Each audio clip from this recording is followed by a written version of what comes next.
maliit at tahimik na baryo ng San Bartolome, isang ilog ang bumabaybay sa pagitan ng mga gulod at masukal na gubat. Dito sa gilid ng ilog, sa ilalim ng mga punong kahoy, maririnig tuwing umaga ang tunog ng palu-palo, sabay sa agos ng tubig at huni ng ibon. Sa tabi ng batuhan, may isang dalagang ang pangalan ay Elena. 22 taong gulang, balingkinitan, sunog sa araw ang balat, at may mga kamay na palaging sugat-sugat sa pagsasabon ng damit. Siya ang kilala sa buong baryo bilang ang labanderang walang reklamo. Hindi tulad ng ibang dalaga sa kanilang lugar na maagang nag-asawa o umalis papuntang Maynila upang mamasukan, si Elena ay nanatili. At hindi dahil sa kawalan ng pangarap, kundi dahil may isang taong lubos na umaasa sa kanya, ang kanyang kapatid na si Benji, isang batang may polio na hindi makalakad. Mama Elena, sigaw ni Benji mula sa bintana ng barong-barong nilang gawa sa pinagtagpi-tagping yero, trapal at kahoy na napulot lang sa lansangan. Naubos na po yung gatas. Napatingin si Elena sa langit. Ang araw ay nagsisimula ng uminit. Kinuskos niya ang huling blusa ng mayamang si Aling Mirna. Inilagay ito sa palangganang may asul na sabon at saka tumayo. Sandali lang, Benji, babalik ako maya-maya. Pupunta lang ako kina Aling Mirna para kolektahin yung bayad. Sagot niya habang pinipiga ang damit. Bit-bit ang basket ng bagong laba.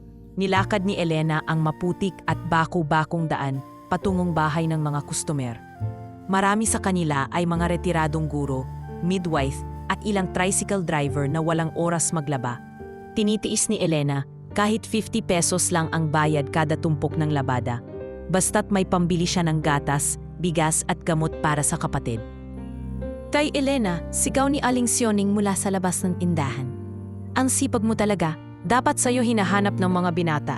Ngumiti lang si Elena. Hindi po kasi ako ganyan kaswabe sa usapang pag-ibig, Aling Sioning. Sa labada lang ako mahusay. Tumawa ang mga matatandang nagkukwentuhan sa ilalim ng puno ng mangga. Ngunit sa likod ng mga ngiting yon ay may mga matang mapanghusga rin. Si Marlita, anak ng barangay captain, ay isa sa mga laging sumisilip at sinasabi, "Aba, ayan na naman si Elena. Palaban ng katawan sa ilog, palaban din ng moralidad. Siguradong hindi pa rin yan nagkaka-boyfriend." Kasunod ang hagiktikan. Ngunit hindi ito pinapansin ni Elena. Alam niyang ang ganitong uri ng chismis ay hindi mapipigilan. Ang mahalaga sa kanya ay makauwi kay Benji nang may gatas at gamot. Pagdating niya sa bahay, agad siyang tinawag ng kapatid. "Ate, may nagsabi sa akin kanina, kaklase ko dati. Bakit daw hindi ka nagtatrabaho sa opisina?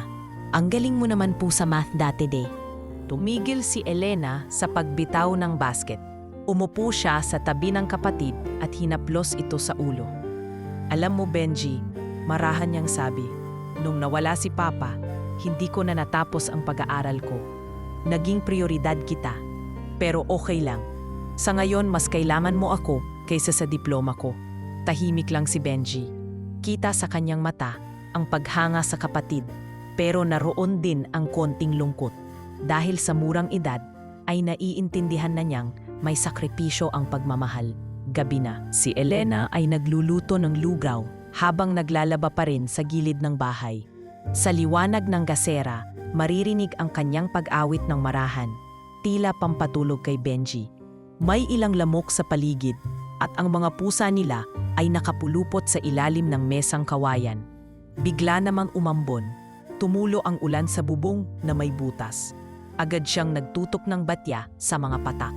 "Benji, ilagay mo na yung tuwalya sa paanan mo. Baka lamigin ka." "Okay po, ate." Pagkatapos ng lahat bago matulog, lumabas pa si Elena upang salubungin ang hangin sa ilog.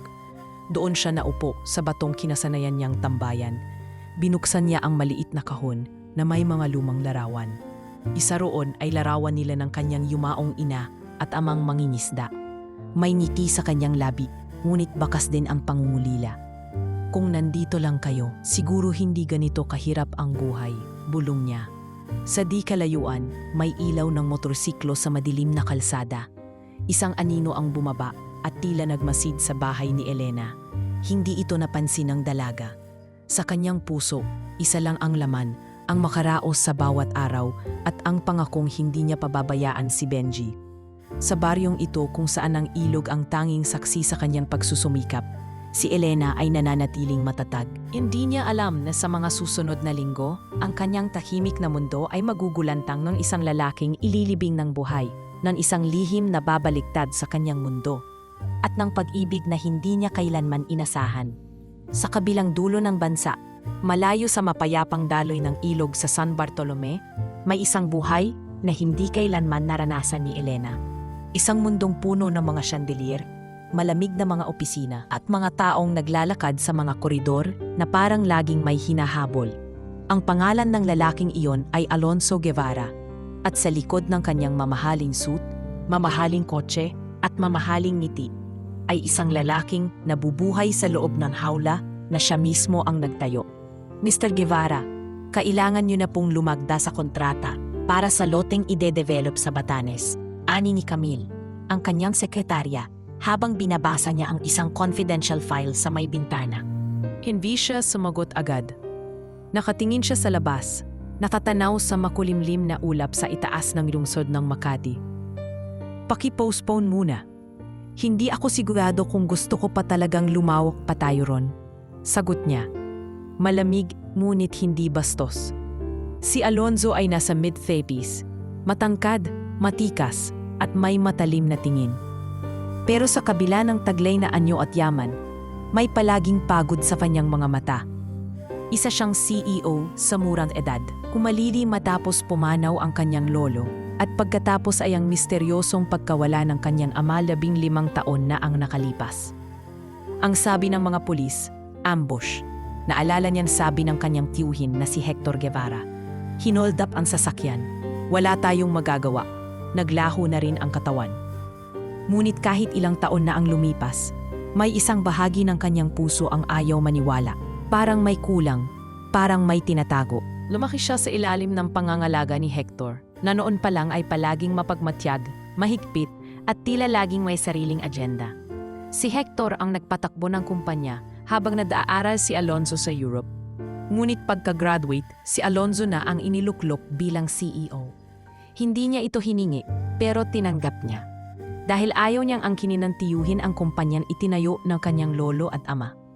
Isang gabi, habang nasa kanyang penthouse, muling bumisita ang alaala. May ilang ulap sa kanyang panaganip, ngunit isa ang malinaw. Ang dabing huli niyang nakita ang kanyang ama, si Manuel Guevara. Alonzo, sambit ng ama noon, habang hawak siya sa balikat. Darating ang panahon na dapat mong tanungin hindi lang kung ano ang tama, kundi kung sino ang totoo. Nagising siyang pawisan. Bumamon siya at binuksan ang drawer ng kanyang mesa. Nandoon pa rin ang lumang notaryo na hindi pa niya nabubuksan mula pa noong nawala ang kanyang ama. Isa raw itong emergency document, pero binili ng lolo niya na huwag niyang bubuksan hanggat hindi siya handang harapin ang katotohanan. Isang umaga sa opisina, habang nagkakape, nilapitan siya ni Camille. May bagong sulat po kay Sir Hector. Mukhang may connection daw sa sinasabing lumang Project Delta. Napalingon si Alonzo, anong Project Delta? Hindi po namin alam. Confidential. Pero may lalaking nagpakilalang dating engineer ng kumpanya ang gustong makipagkita sa inyo sa isang tagong lugar. Sabi niya, buhay raw ang Project Delta. At doon nagsimulang gumalaw ang mundo ni Alonzo. Isang linggo matapos ang mensahe, nawala siya sa radar. Hindi niya sinabi sa kahit sino. Hindi sa media, hindi sa mga board members, ni sa mga taong pinakamalapit sa kanya. Nag-iisa siyang umalis sakay ng lumang SUV, bitbit ang mga dokumento, mapa at radyo. Dala niya ang isang kopya ng blueprint ng proyekto, isang abandoned underground facility na tila itinago sa lahat ng record ng kumpanya. Nasa isang lugar raw ito malapit sa kabundukan, sa silangan ng bansa. Naisip niyang baka doon matatagpuan ang mga sagot sa matagal na niyang katanungan. Sino ang pumatay sa kanyang ama? Ano ang totoo sa proyektong Delta? Ngunit bago pa siya makarating, may nangyari. Sa gitna ng kagubatan habang binabaybay niya ang maputik na daan, pinara siya ng isang checkpoint na walang opisyal na plakang taglay. 3 lalaki, may baril at hindi unipormado, ang lumapit. Sir, may problema lang sa daan. Baka pwedeng makiusap na bumalik na lang kayo, sabi ng isa, ngunit bakas ang tensyon sa kanilang kilos. No, I know where I'm going, sagot ni Alonso. Pinilit niyang dumaan, doon siya binaril ng pampatulog. Nagising siyang halos walang malay. Mabigat ang katawan, nanlalamig ang paligid. At sa huling sandali bago siya mawalan ulit ng ulirat, narinig niya ang mga salitang, "Siguraduhin ninyong hindi na to mabubuhay. Ibaon nyo ng malalim." At ganoon na lang, ang CEO ng isang multibilyong kumpanya, ililibing ng buhay sa gitna ng gubat. At sa kabilang dulo ng kagubatan, hindi niya alam, may isang dalagang labandera ang magigising kinabukasan para mangalap ng panggatong. Isang labandera na magiging susi sa kanyang kaligtasan at sa pagbubunyag ng isa sa pinakamalalaking kasinungalingan sa kasaysayan ng kanilang pamilya. Sa araw na iyon, pumangon si Elena ng mas maaga sa karaniwan. Maulap ang langit at malamig ang simoy ng hangin. Karaniwang sinyales ng papalapit na ulan sa San Bartolome. Bitbit ang palangganang puno ng labahin, dala niya ang sariling pagod at pangarap na kahit papaano, mairaos ang araw na walang abala. Hindi niya alam na ang kapayapaang diyon ay tatangayin ng sakunang hindi niya kailanmang inakala. Nang makabalik siya mula sa ilog bandang 9:00, napansin niyang mas tahimik kaysa dati ang paligid. Ang mga kapitbahay ay nagsisipasok sa kanilang bahay at may mga usap-usapang ang dam ay nagbitaw na ng tubig sa kabundukan. "Day Elena, uuwi ka na ba? Mag-ingat ka ha, baka umapaw ang ilog." Sabi ng anak ko, may rumaragas ang putik mula sa bundok. Sigaw ng matandang si Mang Berong habang bitbit ang kanyang mga manok. "Salamat po Mang Berong, bilisan ko na lang po," sagot niya habang pinapasan ang mabigat na basket ng mga bagong labang damit. Pagkarating niya sa kanilang barong-barong, nakita niya ang kapatid na si Benji na nanunood sa maliit na radyo. Nanggaling ito sa donasyong paminsan-minsan ay ipinapadala ng mga NGO. "Ate, may landslide daw sa kabilang baryo. Sana hindi tayo abutan," bulong ni Benji. Takot na takot. Napatigil si Elena. Naramdaman niya ang panginginig ng lupa. Mahina ngunit paulit-ulit. Napalingon siya sa bintana sa direksyon ng bundok. May nakapal na ulap ng alikabok na bumabangon, tila isang halimaw na dahan-dahang bumaba mula sa langit. Hindi pa siya nakakakilos nang biglang narinig nila ang malakas na putok ng basad na kahoy kasabay ng dagundong ng putik at bato. Tumilapon ang isang bahagi ng kanilang bubong. Hinila niya si Benji sa ilalim ng mesa. Pinotektahan ng kanyang katawan. "Benji, huwag kang kikilos. Hawak lang sa akin," sigaw niya habang pilit pinoprotektahan ng kapatid. Tumagal ang ingay ng ilang minuto, bagamat para sa kanila ay parang isang buong oras. Nang tumigil na ang pagyanig, dahan-dahan silang lumabas. Wala na ang kalahati ng bahay. Tangay ng tubig ang bahagi ng kanilang bakuran at halos matabunan ng putik ang kanilang kusina. "Ang gatas, ang gamot mo," bulong ni Elena habang pinipilit maghanap ng natitirang gamit. Ngunit higit pa sa nawala sa kanila ay ang bagong anyo ng paligid. Ang mga kapitbahay ay nagtitilian, nagsisigawan, habang ang ilang bahay ay gumuho na rin. May isang batang babae na umiiyak sa tabi ng sira-sirang kalsada habang yakap ang kanyang aso. May matandang babae na hindi na makalakad sa dulas ng putik. Nang gabing iyon, nagdesisyon si Elena. Hindi na ligtas manatili sa baryo. Ang natitirang barong-barong ay maaari pang tuluyang matumba at si Benji ay masyading mahina para sa ganitong kalagayan. Ang tanging naisip niya ay ang lumang kubo ng matandang si Kadomim, isang mangingisda na malapit sa ama niya bago ito namatay. Matagal nang walang gumagamit ng kubo mula nang mamatay si Kadoming sa sakit. Pero nasa bandang gilid ito ng gubat, malayo sa mga landslide zone at malapit pa rin sa ilog na kanyang pinaglalabahan. Kinuha ni Elena ang natitirang sapin, ilang tuyong damit at ilang delata. Isinakay niya si Benji sa lumang kariton na pinaghirapang ayusin ng kanyang ama noon. Kahit putik ang daan at may ulan na pumapatak na muli, nilakbay nila ang daan patungong kubo. "Pasensya ka na ha, Benji. Wala tayong mapuntahan," bulong ni Elena habang itinulak ang kariton. "Okay lang po ate, basta magkasama tayo." Mahina ngunit matatag na tugon ni Benji. Pagdating sa kubo, agad silang nagsipaglinis. May ilang gamo-gamo sa kisame at ang mga dingding ay butas-butas na. pero tuyo sa loob at may sapat na espasyo para sa dalawang taong may kaunting pag-asa. Sa isang sulok, may lumang mesa at isang lumang bangko. Doon nagsimulang ayusin ni Elena ang kanilang pansamantalang tirahan. Kinabukasan, habang namumuha siya ng panggatong, napansin niyang may kakaiba. Sa kabilang bahagi ng gubat, kung saan dati ay may trail ng mga mangingisda, may bahagyang umuusok na lupa. Lumapit siya, tinanaw ang paligid at napansin ang malambot na pagkakatabo ng buhangin. May mga yapak, may mga bakas ng sapatos, hindi pangkaraniwan at hindi taga-baryo. Doon niya unang narinig ang mahina ngunit tuloy-tuloy na tunog ng ungol. Mahina, parang pilit na pinipigilang isigaw. Tumigil siya, inalis ang daladalang sako at dahan-dahang lumapit. May tao ba rito? Tanong niya, nanginginig ang boses. Walang sumagot, ngunit naroon pa rin ang tunog. Kumuha siya ng kahoy at nagsimulang hukayin ang buhangin. Hindi siya sigurado kung ano ang hinuhukay niya. Baka hayop, baka patay na tao, baka wala lang. Ngunit sa bawat baon ng kahoy ay mas lalong lumalalim ang kanyang kaba. At sa dulo ng hukay, lumitaw ang isang kamay. Hindi siya naasigaw. Ang tanging nasabi niya ay, Diyos ko. Isa itong lalaking halos wala ng malay, puno ng putik ang mukha, at may itim na tela sa bibig. Nakatali ang kamay sa likod at nakasuot ng mamahaling sapatos, kahit halos mapigtal na ang isang paa. Hindi niya alam kung sino ang lalaki. Hindi niya alam kung paano ito napunta roon. Ngunit ang isang bagay na malinaw sa kanya, kailangan niya itong iligtas. Ang mga kamay ni Elena ay nanginginig habang unti-unti niyang hinuhukay ang lupa sa paligid ng katawan ng lalaking natagpuan niya sa gitna ng gubat. Wala siyang masyadong alam sa pagbibigay ng paunang lunas sa mga ganitong kaso. Ngunit ang damdaming kailangang may mailigtas ay mas malakas pa sa takot at pagdududa.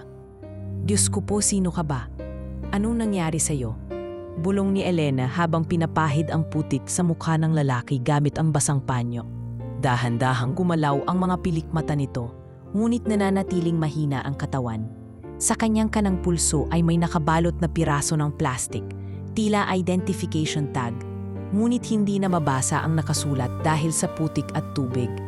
Agad na kinuha ni Elena ang kariton na ginamit niya kay Benji. Kahit mabigat, inihanay niya ang katawan ng lalaki sa lumang palangga at pinilit itong hilahin papunta sa kubo.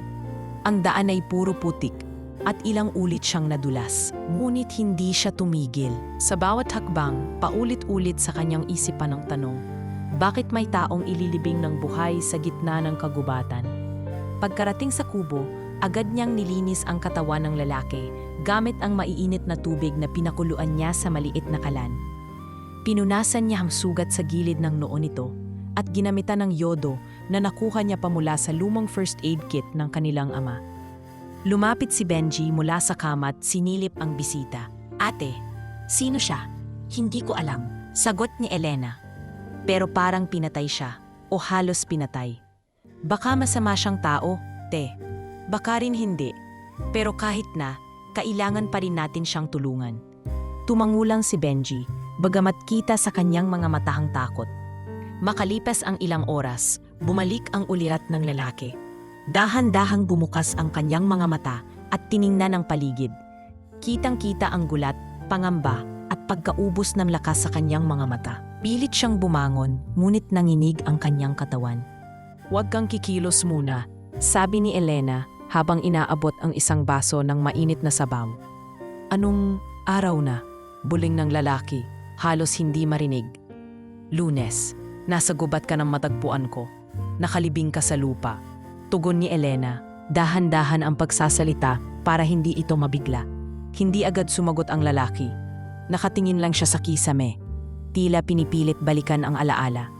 Ngunit isang salita ang halos di marinig na lumabas sa kanyang bibig. Wag mo kong ibalik. Ako'y pinapatay dahil sa alam ko. Napatingin si Elena. Anong ibig mong sabihin? Sinong may gawa nito sa'yo? Ngunit tumahimik muli ang lalaki.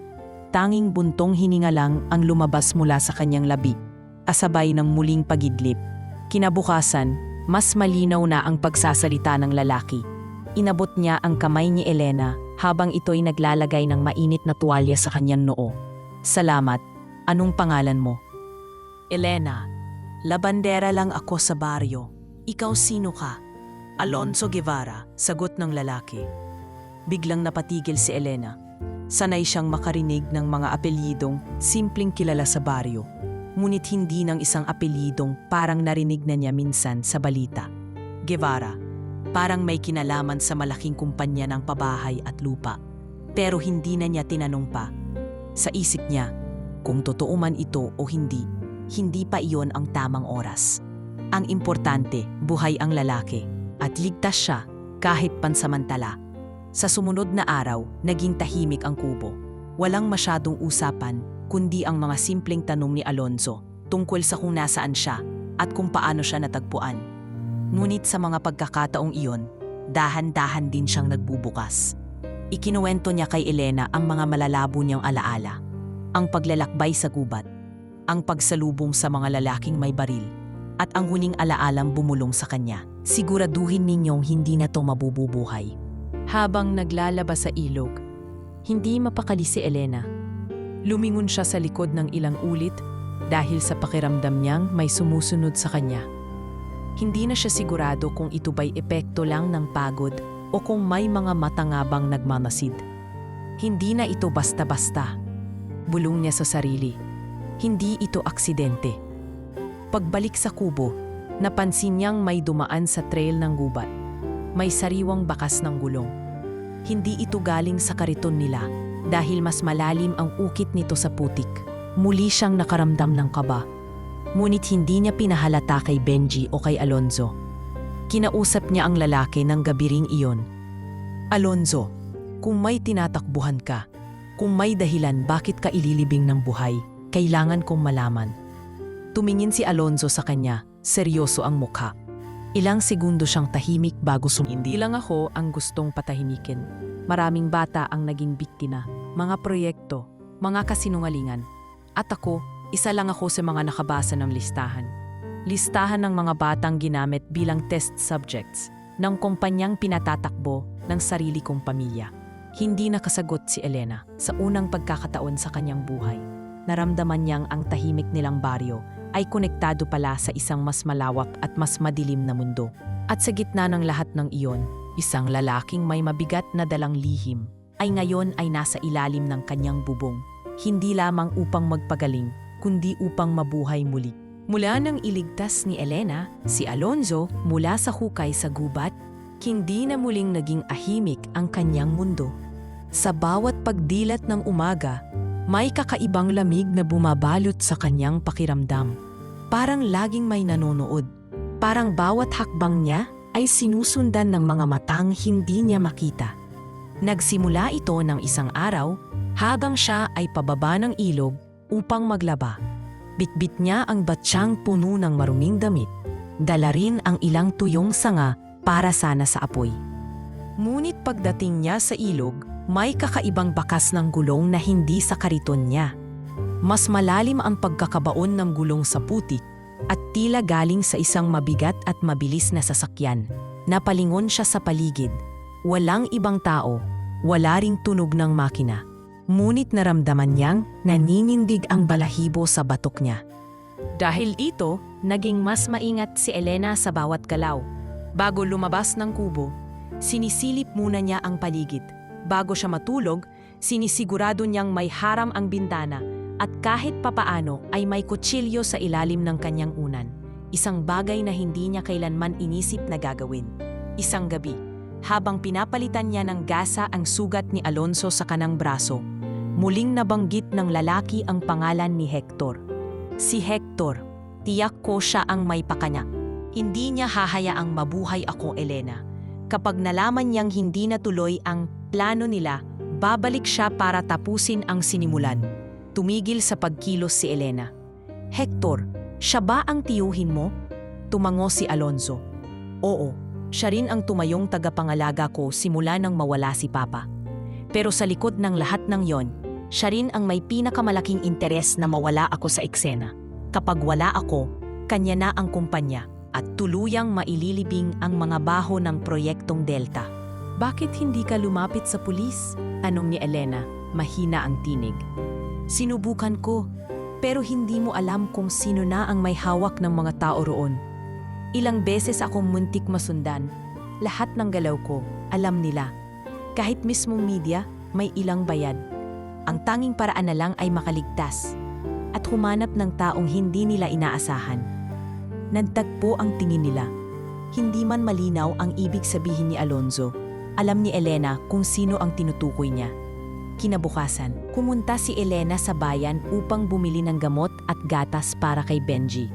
Linggo noon kaya maraming tao sa paligid. May palengke, may mga bata at may misa sa maliit na kapilya.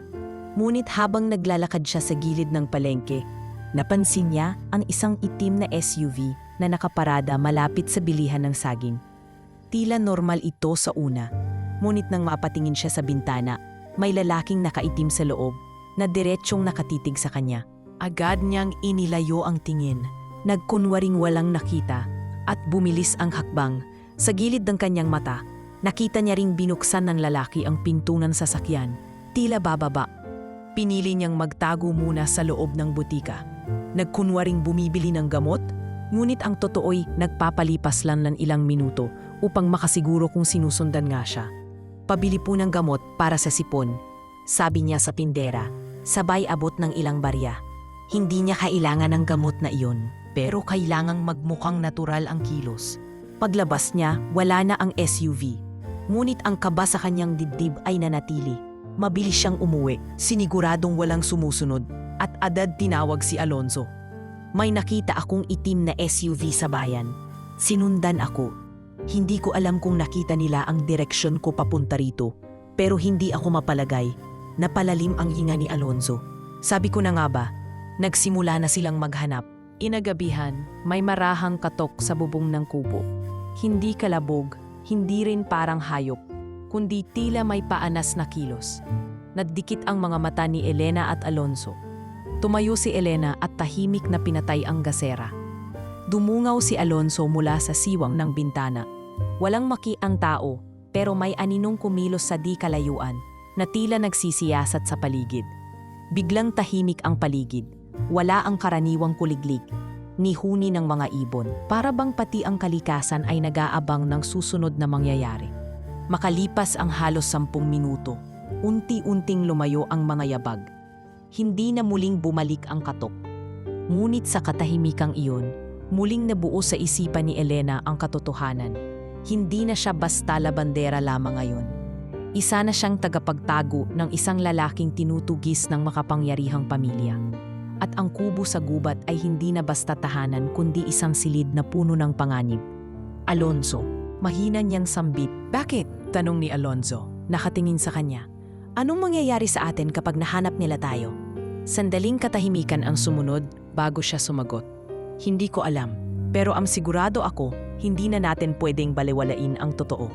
Kailangan nating gumawa ng hakbang, hindi lang para sa sarili natin, kundi para sa mga batang isinakripisyo ng ganitong klase ng kasinungalingan.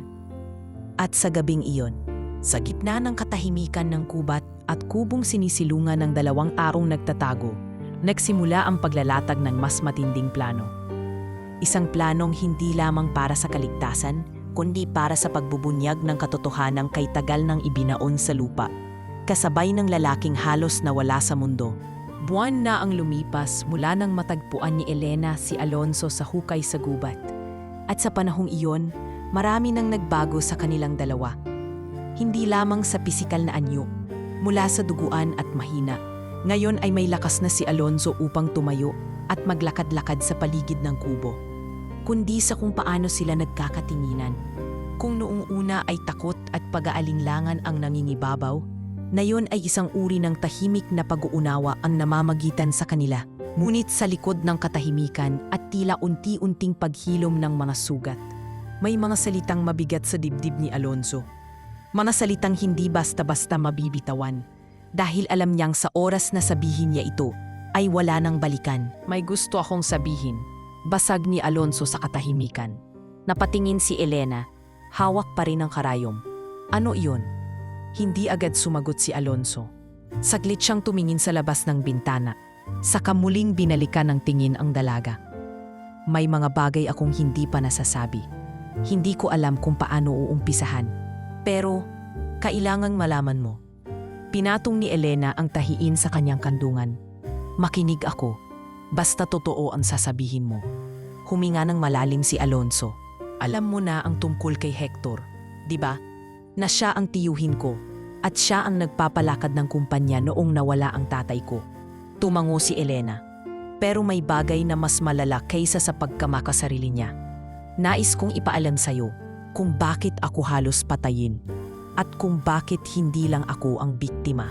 Tumayo siya at kinuha ang isang lumang envelope mula sa ilalim ng kanyang unan. Itong envelope na tago niya simulat sa pool. Nilapag niya ito sa harapan ni Elena. Ito ang listahan, aniya. Listahan ng mga batang ginamit bilang test subjects para sa isang medikal na proyekto ng kumpanya. Proyekto Delta. Noong una, inakala ko itong kasinungalingan. Pero nakita ko mismo ang mga dokumento, mga larawan, mga resulta ng pagsusuri, at mga pangalan. Mga batang walang kamag-anak. Kinuha mula sa mga liblib na lugar. Napakunot ang noo ni Elena habang binubuklat ang laman ng envelope. May mga pahina na bahagyang basa, may iba na may pulang marka. Ang ilan ay larawan ng mga batang payat, may swero sa braso, may bandang may logo ng Guevara Health Initiative sa gilid ng dokumento. Hindi ko kayang paniwalaan to, bulong ni Elena. Ginawa nila to? Sa mga bata? Tumango si Alonso, baka sa mukha ang pikati. Ginamit ang pangalan ng kumpanya sa isang proyekto kuno ng pagtulong sa mga nasalanta ng bagyo. Pero ang totoo, ginamit silang eksperimento para sa mga gamot na hindi pa aprobado. Yung ibang bata, hindi na umuwi. Mapigilang mangilid ang luha sa mata ni Elena. Isang kislap ng alaala ang dumaan sa kanyang isipan. Isang batang kapitbahay na nawala ilang taon na ang nakakaraan. Ang sabi noon, sumama sa nanay nito patungong Maynila, pero simula noon ay hindi na muling nakita. Bakit mo ito sinasabi sa akin? Tanong niya, nanginginig ang boses. Ako lang ang pinagkatiwalaan mong makaalam nito. Tumango si Alonso, dahil ikaw lang ang tumulim sa akin ng walang hinihinging kapalit. Hindi mo ako tinanong kung mayaman ba ako. Hindi mo ako pinagkaitan ng tubig, pagkain at kanlungan. At higit sa lahat, ikaw lang ang hindi ko kailangang suyuin para paniwalaan ako. Tahimik si Elena. Maraming tanong ang gumugulo sa kanyang isipan. Gaano karaming bata? Saan sila dinala? Buhay pa ba sila? Anong plano mo ngayon? Tanong niya matapos ang mahabang katahimikan. Ipadala ang lahat ng ebidensyang ito sa isang mamamahayag na matagal ko nang kilala. Isa siya sa mga bihirang hindi nababayaran at kapag naisapubliko na ito, maaaring masira ang buong imperyo ng pamilya ko. Tapos anong mangyayari sa'yo? Tanong muli ni Elena. Maaaring mamatay ako. Sagot ni Alonso, diretsyong-diretsyo. Napatingin si Elena sa kanya, masidhi ang damdaming hindi niya maipaliwanag. Bakit mo to ginagawa? Saglit na katahimikan bago muling nagsalita si Alonso. Dahil kailangan, dahil kung hindi ako magsasalita, sino pa? Napatipag si Elena sa mga papel sa kanyang kandungan. Mabigat ang bawat letra, bawat larawan, bawat dokumentong ngayon ay hawak niya. Isa na siyang bahagi ng katotohanang hindi niya kailanmang hinanap. Ngunit na yon ay hindi na rin niya matatakasan. Ipaglalaban natin to, sambit ni Elena. Mahina ngunit matatag. Hindi lang ako ang may utang na loob sa'yo. Utang ito ng lahat ng kabataang nawalan ng boses. Napatingin si Alonso sa kanya. At sa unaw pagkakataon, ngumiti siya. Hindi ng isang negosyante, hindi ng isang taong may pera, kundi ng isang lalaking nakakita ng pag-asa sa isang labanderang hindi kailanmang bumitaw. Sa gabing iyon, habang patuloy ang ulan at marahang inatangay ng hangin ang mga dahon ng kawayan sa paligid, pinal na nilang ipinagpasya ang hakbang na magpapabago sa takbo ng buhay nila at ng napakaraming inosenteng bata. Mataas pa rin ang sikat ng araw kahit hapon na nang magpasiya si Elena na bumalik sa baryo. Hindi para sa simpleng paglalaba, kundi upang kumuha ng mahahalagang gamit na iniwan nila ni Benji sa nasirang bahay. Ngunit higit pa riyan, may isa pa siyang pakay. Kailangang mailusot ni Alonso ang mga dokumentong nagsisiwalat ng lihim ng kanyang pamilya. At siya lamang ang may kakayahang tumawid sa baryo nang hindi agad mapaghinalaan. Sigurado ka ba riyan? Tanong ni Alonso habang inaayos ni Elena ang kanyang basket. Nilagyan ng ilang tuyong damit, pagkain at isang maliit na thermos ng tubig. Oo, tugon niya. Kailangan mo ng tao na makakalusot. Hindi ko alam kung may nakakakilala na sa mukha mo sa bayan, pero ako kilala nila. Isa lang akong labandera sa mata nila. Hindi nila iisipin na may dala akong isang lihim na kayang yumanig sa buong bansa. Pero delikado, pwedeng may nakakakita sa'yo, pwedeng may sumunod. Ngumiti si Elena ng marahan. Kung natakot ako sa panganib, hindi kita ililigtas mula sa hupay. Tahimik si Alonso. Tumingin lang siya sa dalaga at sa mga mata niya ay may halo ng paghanga at pag-aalala. Hindi na niya kayang kontrahin ang pasya ni Elena. Alam niyang sa bawat kilos nito ay may kababaang loob ngunit matinding tapang.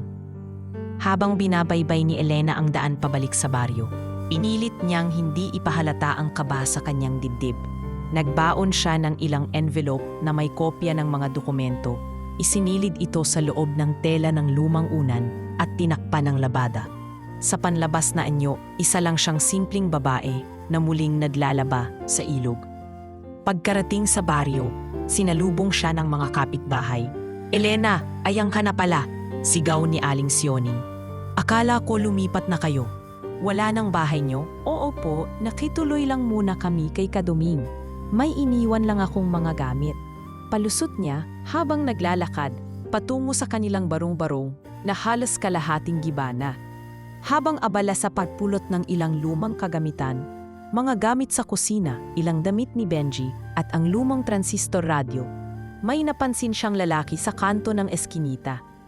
Nakasuot ito ng itim, may hawak na cellphone at parang kunwaring nakikiusap sa isang tindera. Ngunit hindi ito taga-baryo. Wala sa kanya ang pagiging palagay ng mga residente. At ang higit na nakapagpabali sa kay Elena ay nang sulyapan siya ng lalaki at tumagal ang tingin. Dahan-dahan siyang tumalikod, hindi nagpahalata ng takot. Kinuha niya ang isang sako ng bigas na natira sa ilalim ng mesa. Nilagyan ng damit sa ibabaw at saka nilagay ang envelope sa gitna. Pinilit niyang manatiling kalmado. Ang bawat galaw ay maingat, sinanay ng mga taong sanay sa kahirapan. Sanay magtago ng takot sa likod ng ngiti. "Paano na ito? Paano ko mailulusot to?" tanong niya sa sarili habang papalayo sa barong-barong. Lumapot siya sa pamilihan, kung saan mas maraming tao. Doon niya piniling sumakay ng tricycle pauwi.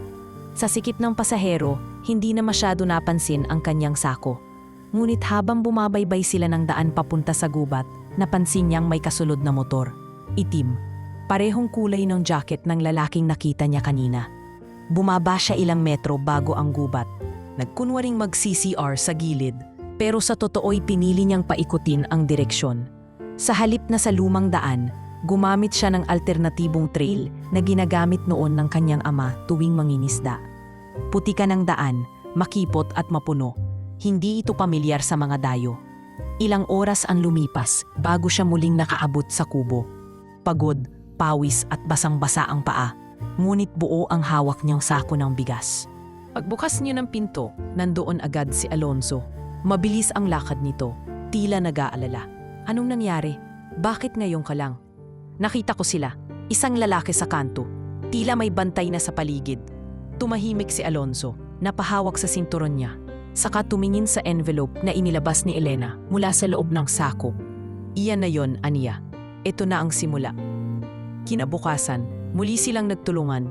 Itinago nila ang mga kopya sa iba't ibang bahagi ng gubat. Sa ilalim ng tuyong puno, sa likod ng lumang batong may uka, at sa isang garapon na inilibing sa paanan ng ilog.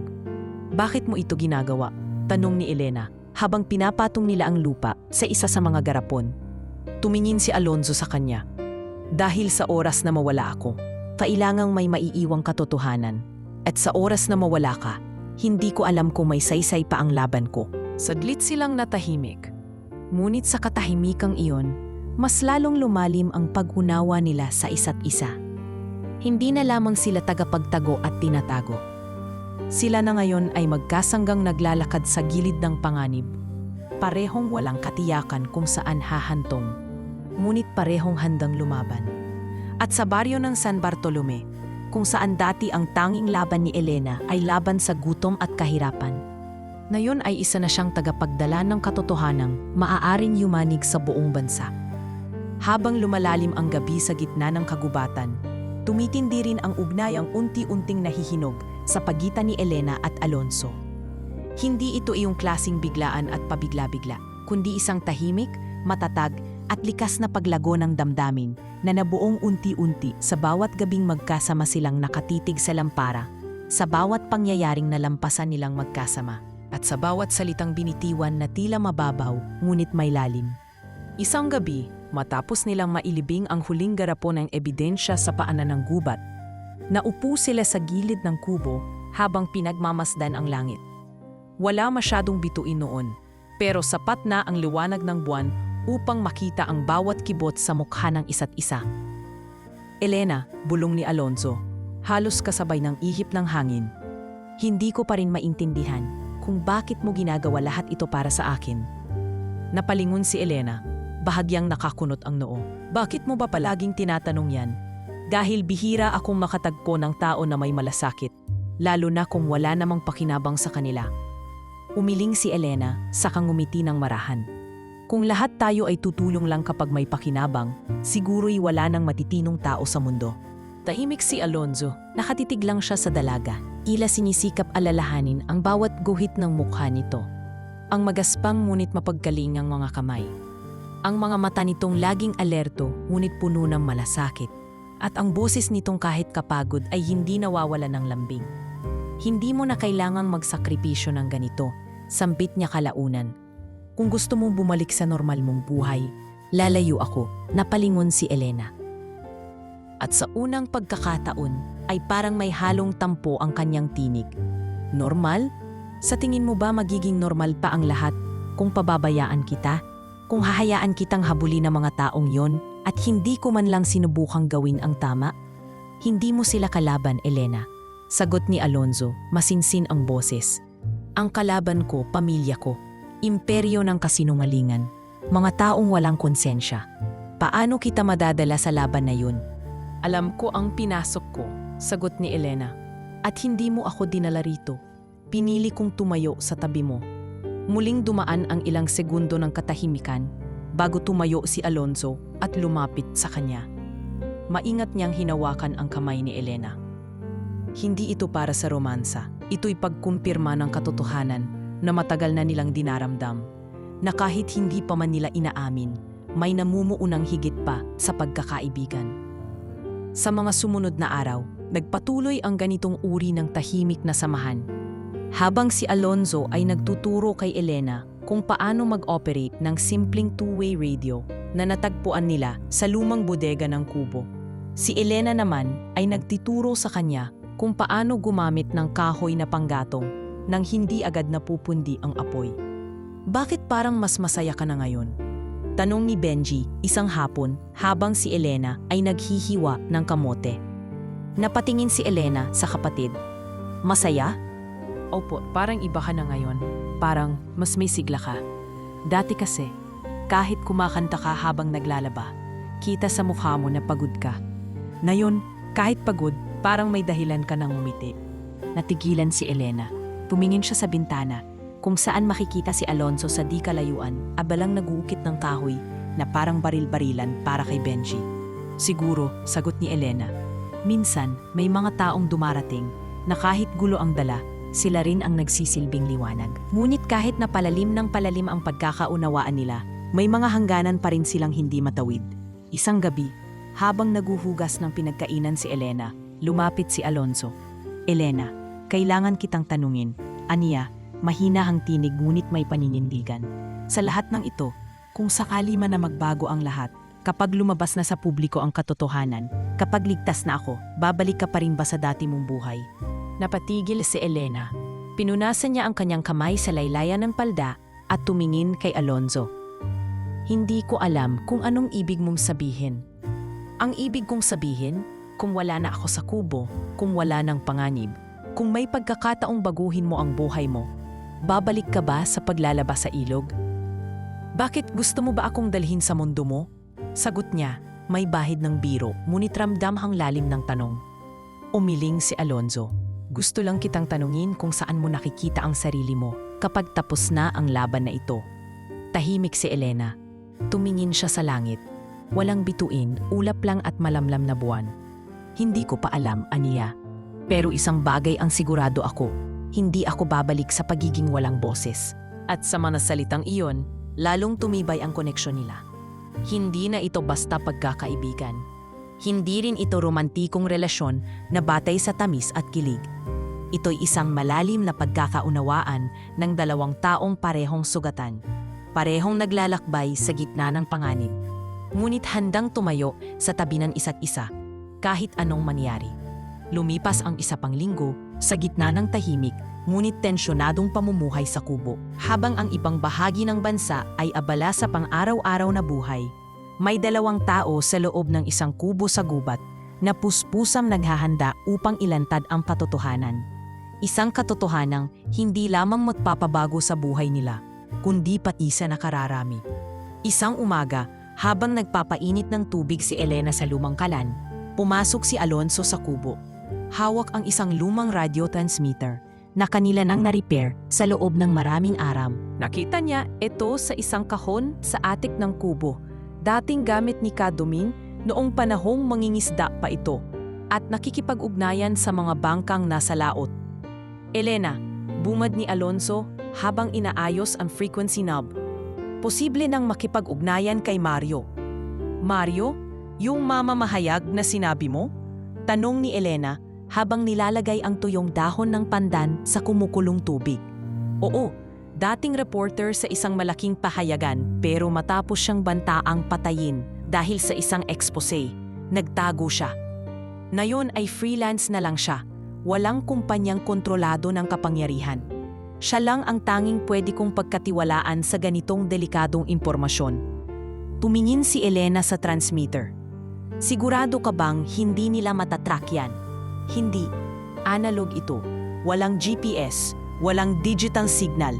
Di tulad ng mga smartphone na kahit nakapatay ay sinusundan pa rin. Sagot ni Alonzo.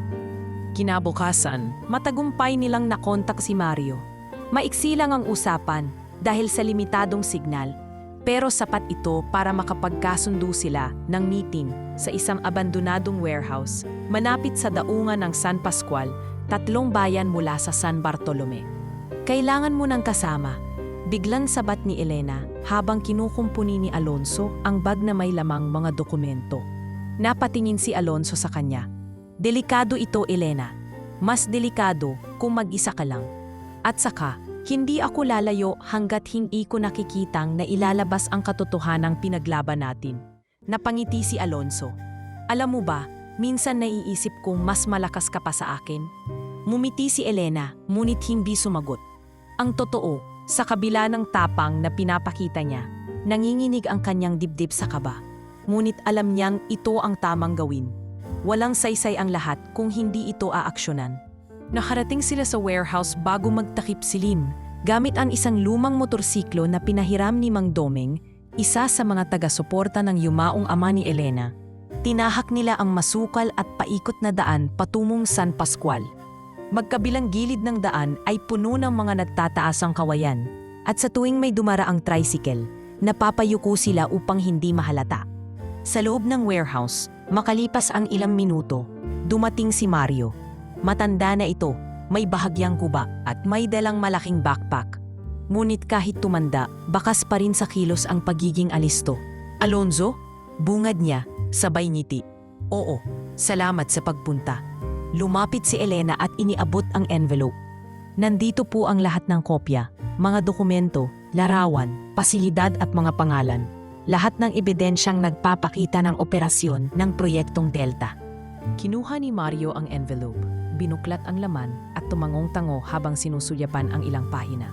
Alam kong totoo to, sabi niya. Matagal na kong may hinala, pero kulang sa konkretong ebidensya. Ngayon, ito na ang simula ng dulo ng Guevara Group. Ano pong balak niyong gawin? Tanong ni Elena. Ilalabas ko ito sa dalawang paraan. Una, sa independent online platform ko na may mga taga-subaybay mula sa mga civil rights group. Pangalawa, ipadadala ko ang hard copy sa ilang foreign journalists na may interest sa human rights violations sa Southeast Asia. Hindi natin kailangan ng local media na kayang bilhin ng pera, sagot ni Mario. Sigurado po ba kayo sa gagawin nyo? Muling tanong ni Elena. Tumango si Mario. Hindi na ito tungkol sa pagiging sigurado. Ito ay tungkol sa pagiging tama. Kinabukasan, sumiklab ang katotohanan. Paglabas ng artikulo, agad itong nag-viral sa social media. Hindi man ito umere agad sa mainstream media. Naging laman ito ng mga independent journalists, vlogger investigators, at mga human rights lawyers. Lumitaw ang hashtag na Delta Files at unti-unting nagsilabasan ang ibang whistleblowers na noon ay natatakot magsalita. Mismo mga pamilyang nawala ng anak sa misteryosong medical missions ang lumapit sa media upang patunayan na may nangyaring katiwalian. Ang iba, naglabas ng larawan, mga papeles, at video recordings. Samantala, si Hector Guevara ay napilitang lumabas sa publiko. Sa isang press conference, pinabulaanan niya ang lahat. Wala pong kinalaman ang Guevara Group sa sinasabing Project Delta. Isa po itong gawa-gawang paninira ng mga taong nais siraan ang pangalan ng aming pamilya. Wika niya, malamig at may pilit na ngiti. Ngunit hindi sapat ang kanyang pahayag. Sa dami ng ebidensyang lumabas at sa dami ng taong patuloy na nagsasalita, nabasag ang imaheng itinayo niya sa loob ng ilang dekada. Sa isang panayam kinabukasan, tinanong si Alonzo sa isang voice-only interview na pinatugtog sa isang podcast. Bakit ngayon lang kayo nagsalita, Mr. Guevara? Dahil ngayon lang ako tunay na nabuhay, sagot niya. At dahil may isang babae sa baryo ng San Bartolome ang nagturo sa akin kung anong ibig sabihin ng pagiging tao. Hindi pa man lubos na humuhupa ang ingay ng mga revelasyon mula sa paglabas ng Delta Files. Napilitan sina Elena at Alonzo na lumisan sa kubo at iwan ang baryo ng San Bartolome. Hindi na ligtas para sa kanila na manatili doon. May mga mata pa ring nagmamasid. At ngayon, hindi lamang mga lihim ang daladala nila, kundi ang buhay na testamento ng katotohanan. Sa unang pagkakataon sa kanyang buhay, narating ni Elena ang lungsod. Hindi lang basta bayan, kundi ang mismong Maynila, ang syudad ng mga ilaw, trapiko at taong laging nagmamadali. Habang nakaupo siya sa likod ng SUV na ipinaarkila ng isang kilalang mamamahayag na tumulong sa kanila, hindi niya maiwasang titigan ang mga gusali na tila sumasayaw sa taas at ingay. Hindi ako sanay sa ganito, bulong niya habang nakasandal sa bintana. Napatingin si Alonzo sa kanya mula sa kabilang upuan. Ni ako, minsan hindi rin sanay. Akala mo ba kahit lumaki ako rito, naging tahanan ko ito? Hindi. Hindi ito lugar ng katahimikan. Pero ngayon, kailangan natin dito. Pagkarating sa isang kondominium sa Mandaluyong, agad silang sinalubong ng tauhan ng isang pahayagan. May seguridad sa paligid, may CCTV sa hallway, at may tagong elevator sa likod ng building para sa mga espesyal na bisita. O gaya ng sabi ni Mario, para sa mga taong delikado sa paningin ng mayayaman. Ang silid na tinutuluyan nila ay payak ngunit ligtas. May 2 silid tulugan, maliit na kusina at isang sala na may TV. Para kay Elena, ito na ang pinakamagandang tirahan na kanyang napuntahan. Para kay Benji, ito ay parang palasyo. Ate, sigaw ni Benji habang tumatakbo sa loob. May aircon, tapos may microwave, tapos may shower na hindi tabo. Napaniti si Elena. Tila kahit saglit, nabigyan ng pahinga ang murang puso ng kapatid. Pagkatapos ng lahat ng pinagdaanan nila sa gubat, ngayon lang ulit siya nakitang ganito kasaya. Kinagabihan, habang nakaupo si Elena sa balkonahe ng unit, tinabihan siya ni Alonzo, bitbit ang 2 tasa ng mainit na tsokolate. Minsan naiisip ko, bungad ni Alonzo, paano kaya kung hindi ako lumayo noong una? Kung hindi ako nagtangkang magsaliksik? Kung pinili ko na lang magbulag-bulagan? Daka wala ka ngayon dito, sagot ni Elena habang sinisimsimang inumin. Daka hindi rin kami ni Benji ligtas.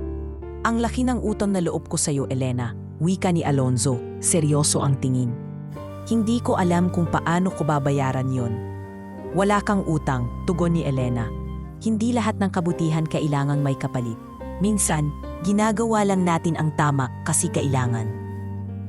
Tumingin si Alonso sa kalangitan, kahit halos hindi ito makita dahil sa makapal na usok ng lungsod.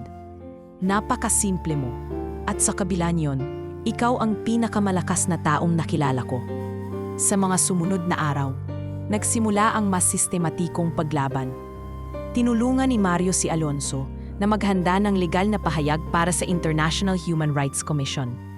Ilang abogadong kilala sa pagiging progresibo ang voluntaryong lumapit. Si Elena, bagamat hindi sanay sa mga legal na dokumento, ay aktibong tumutulong, nag-oorganisa ng mga kopya, nagbibigay ng testimonya at nakikipag-ugnayan sa ilang pamilyang biktima rin ng proyekto. Ngunit hindi rin maiiwasan ang pangamba.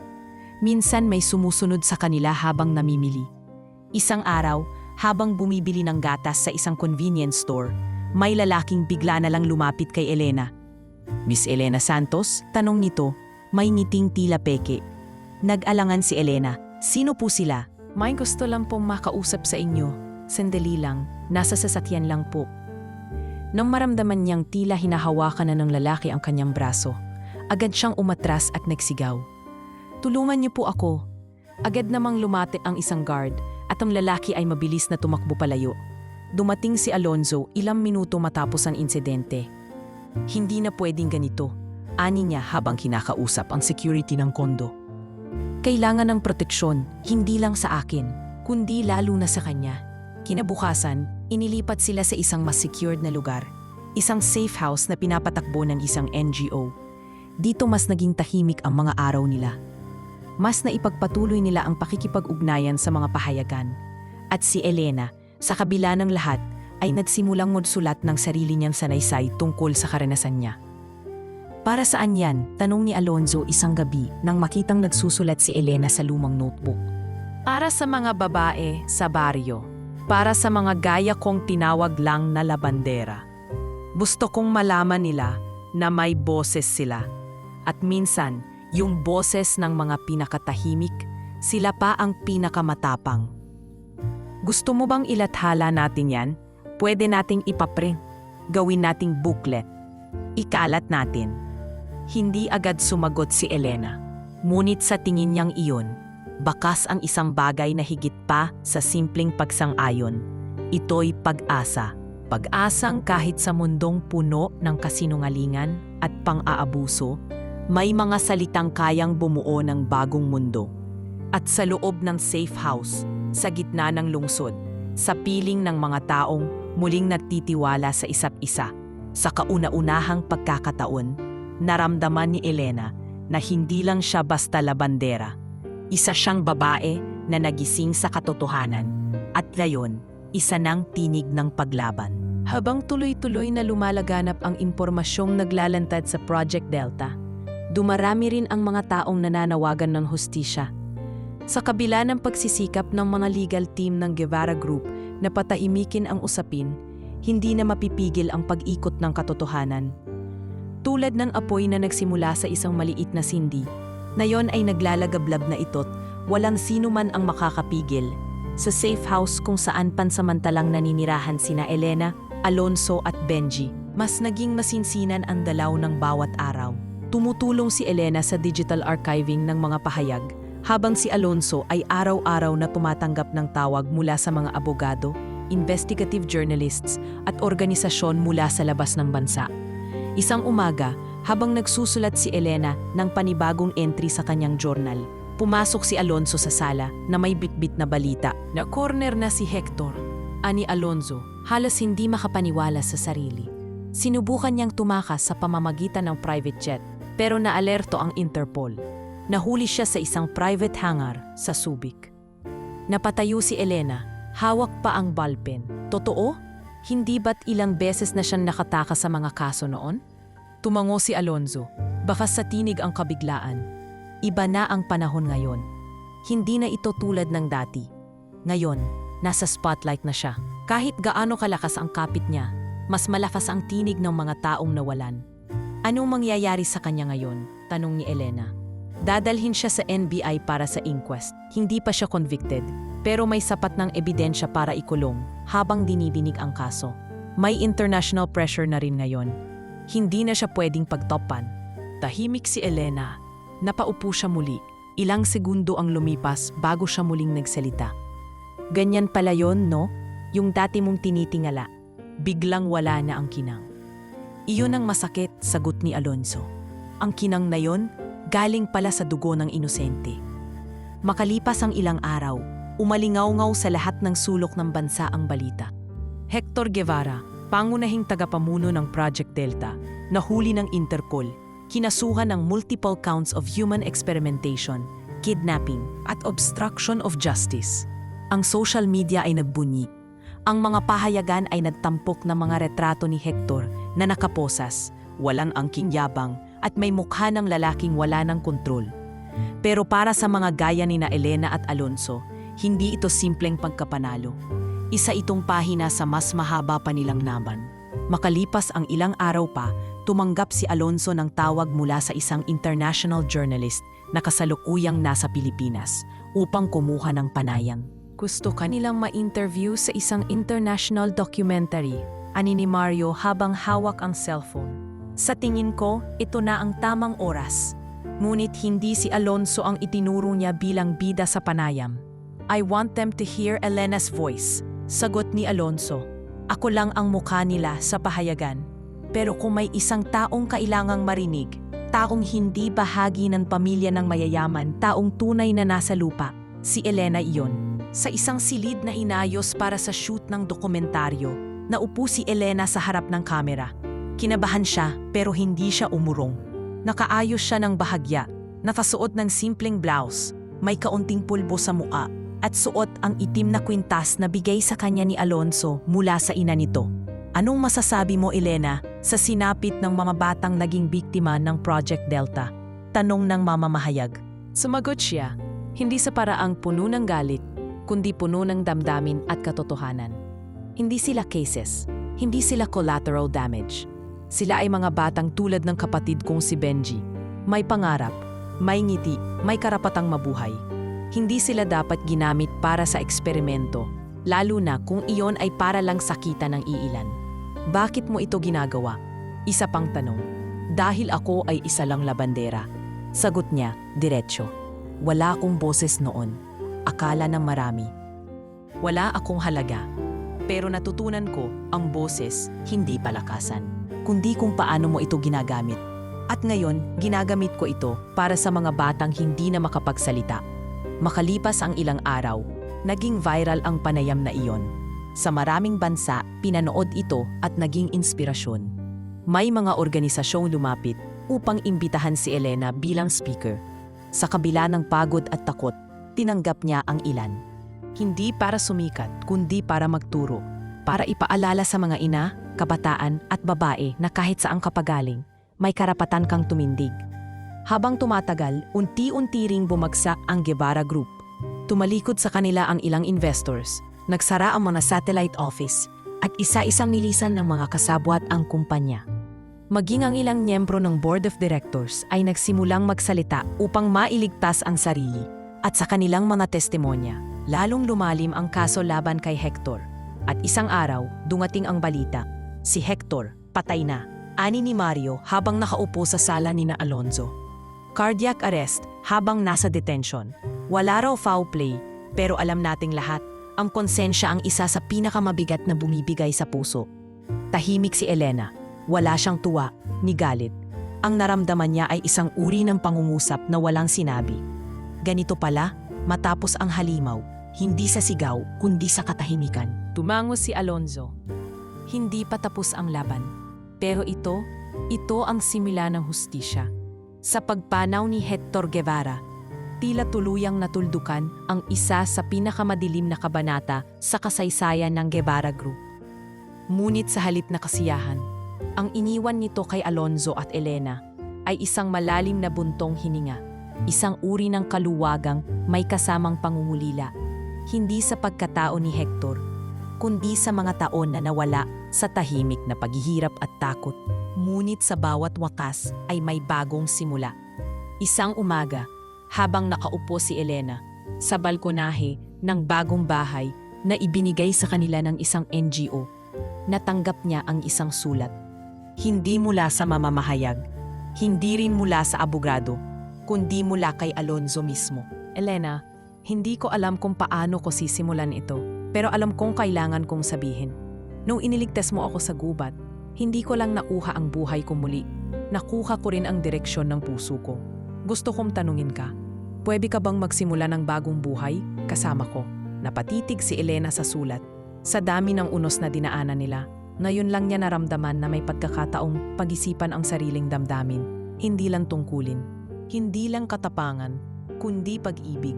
Sa sumunod na mga araw, hindi sila agad nag-usap tungkol sa sulat. Patuloy silang abala sa rehabilitasyon ng mga batang nasalanta ng proyektong Delta. Isa-isang dinalaw ni Elena ang mga komunidad kung saan may naitalang mga nawawalang bata.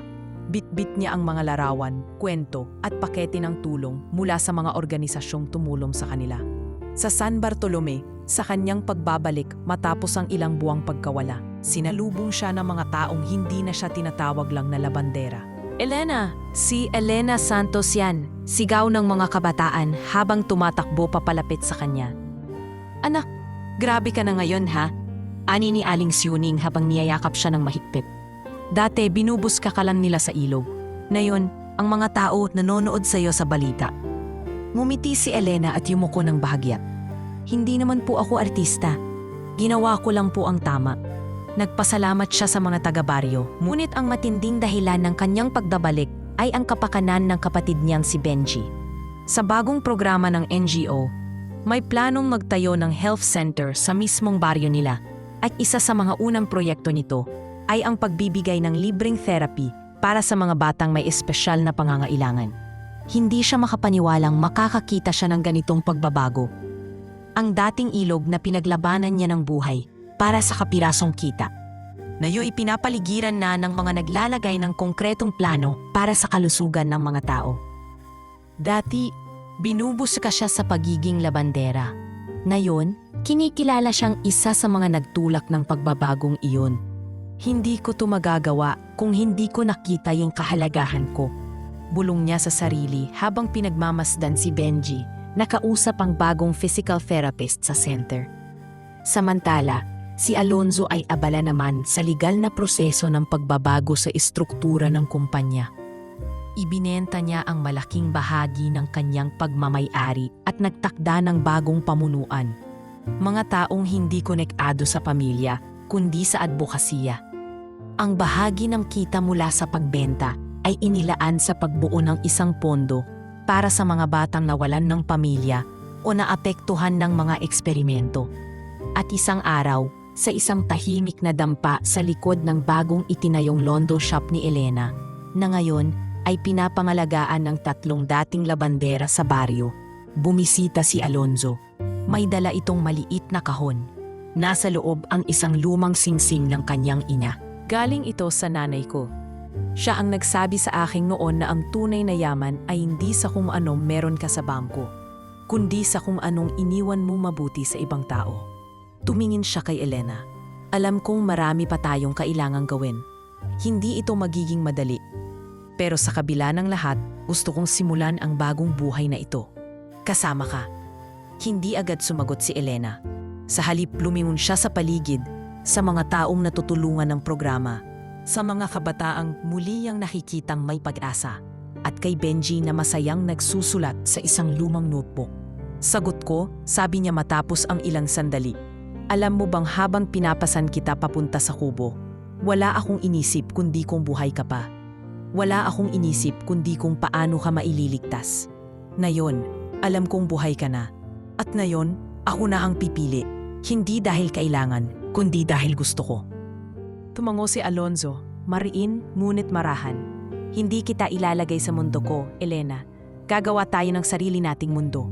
At sa gabing iyon, sa ilalim ng simpleng kubo na ngayon may bagong pintura at lumang kurtina, hindi nila kailangan ng mamahaling dekorasyon o ingrandeng kasal. Ang kailangan lang nila ay ang katiyakan na mula sa hukay ng kasinungalingan ay bumangon silang may hawak na katotohanan at pag-ibig. 3 buwan makalipas ang pagbagsak ng Guevara Group, tahimik na muli ang paligid ng San Bartolome. Ngunit hindi na ito ang dating baryong kilala lang sa ilog at landslide. Ngayon, may mga bagong tukod na istruktura sa gilid ng kalsada. Isang community health center, isang reading hub para sa kabataan, at sa pinakadulo ng linya, isang maliit ngunit maaliwalas na laundry shop na pinangalanang Banlaw ng Pag-asa. Nagsimula ang lahat ng ito sa isang kwento ng pagkasawi, pagtitiis at paglalaba sa ilog. Ngunit ngayon, si Elena ay hindi na lamang labandera.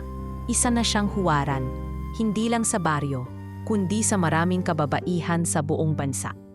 Gayunpaman, sa kabila ng lahat ng parangal at pagkilala, pinili pa rin niyang manatili sa kanyang simpleng buhay. Hindi siya lumipat sa syudad.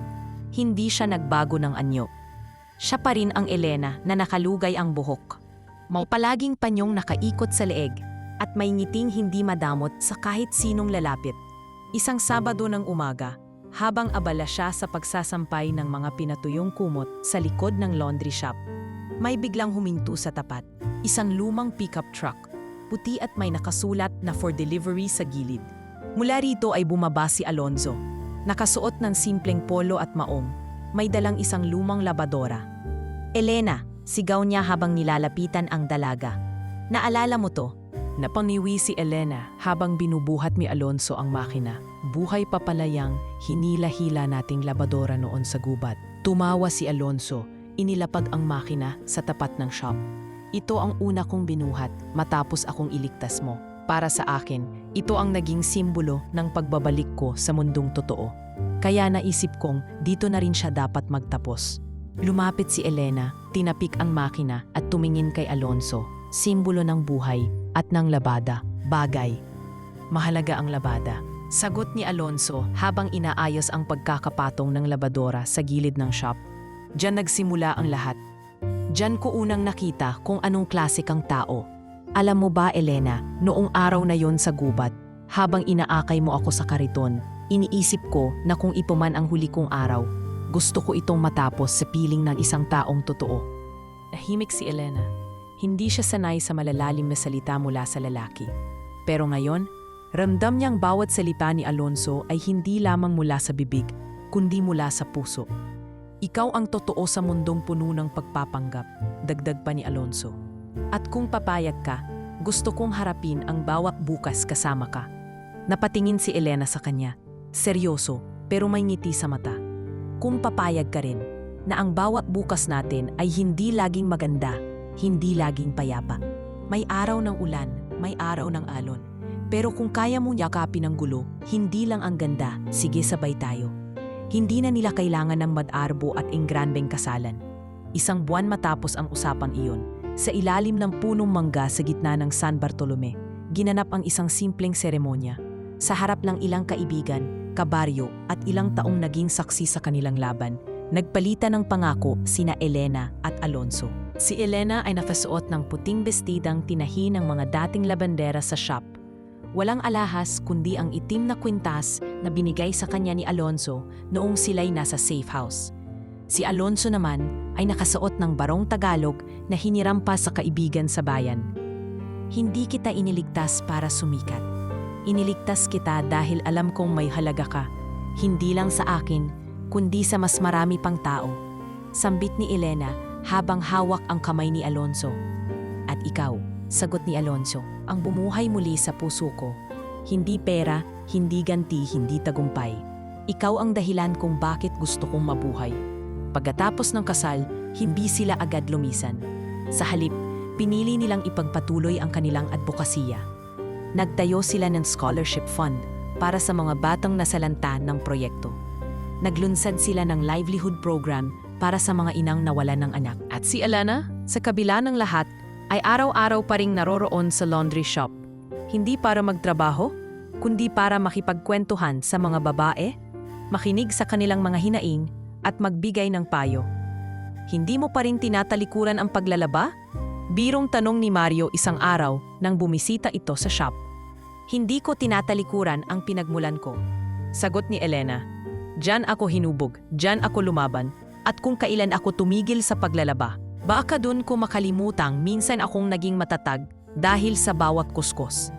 Sa huling gabi ng honeymoon nila sa isang payak na resort sa Batangas, habang pinagmamasdan nila ang alon ng dagat, biglang tumingin si Alonzo kay Elena. Hindi mo na ako tinanong kung anong binulong ko sa'yo noon, di ba? Noong una mo akong iniligtas mula sa hukay. Napaisip si Elena at napangiti. Oo nga no, anong sinabi mo nun? Lumapit si Alonzo, hinalikan ng kanyang noo at bumulong sa tenga. Sinabi kong, kung mabubuhay ako, ikaw ang dahilan.